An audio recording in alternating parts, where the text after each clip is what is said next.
En même temps, je vous rassure, ils n'ont jamais été bien traités en France. Hein. Jamais. Vous savez, le moment 1961, vous vous rappelez ce qui s'est passé en octobre 61 avec un certain nombre d'Algériens jetés dans la Seine. Je vous rappelle le 14 juillet 53, où tue 10 Algériens dans les rues de Paris. Et je pourrais égrener entre 3 et 5 morts par an uniquement à Paris dans tous les années 20 et 30. Et je peux remonter comme ça jusqu'à 1453. On tue l'arabe en France. C'est une histoire. C'est une histoire. Et elle traverse, arabes et orientaux d'ailleurs, et elle traverse 5 siècles d'histoire. Depuis l'histoire des croisades, l'histoire est complexe. L'homme noir, un petit peu moins et pour d'autres raisons. Mais je vais juste vous dire quelque chose qui peut paraître paradoxal. Vous avez tout à l'heure très très bien signifié qu'on était rentré dans une nouvelle époque. Ouais. Aujourd'hui, on l'a dit ensemble, la troisième génération aujourd'hui est revendicative. En même temps, ce qu'on est en train de voir avec des déclamations, des actes, des répressions racistes ou des violences racistes, c'est aussi la réaction assez épidermique sur un monde qui se normalise. Vous avez des racistes qui commencent à voir, qui commencent à y avoir des élites, des gens qui arrivent des 4 coins du monde et qui simplement revendiquent l'égalité. C'est inacceptable pour eux. Donc ils crient très très fort et ils jettent des bananes à Mme Toubira. Ce que je veux dire, qui est la bonne nouvelle dans tout ça, c'est qu'avant, ils n'avaient pas besoin d'hurler, de crier, de jeter des bananes à Mme Toubira. C'est que Mme Toubira n'avait pas le droit d'exister. Donc ces racistes-là étaient confortés dans leur pouvoir de tranquillité. Aujourd'hui, ce qu'on entend, ce sont des gens, il y aura toujours une minorité qui refusera catégoriquement cette égalité au nom de cette culture passée, de cet héritage. Et aujourd'hui, ils sont obligés de sortir du bois et on les entend. Vous savez, même là-dessus, je suis beaucoup plus optimiste que certains. Parce que personne parlait des bavures dans les années 50 contre les Algériens. Tout le monde s'en foutait. Hein. Et il y avait beaucoup plus de bavures à l'époque qu'aujourd'hui.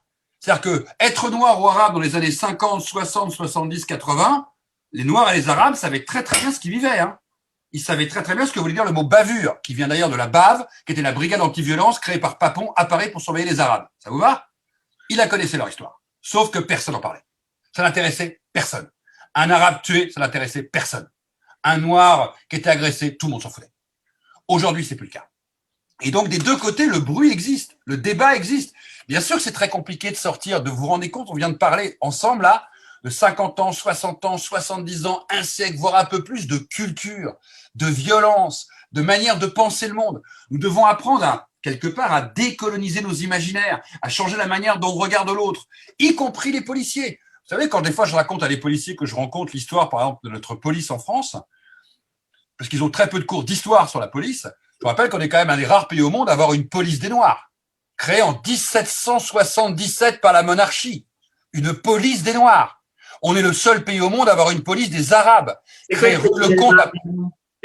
police des Noirs ou des Arabes? Ah ben, une police des Noirs, c'est simple. Il y avait des fonctionnaires de police dont la seule mission était de surveiller, d'arrêter, de contrôler les Noirs en France. D'accord?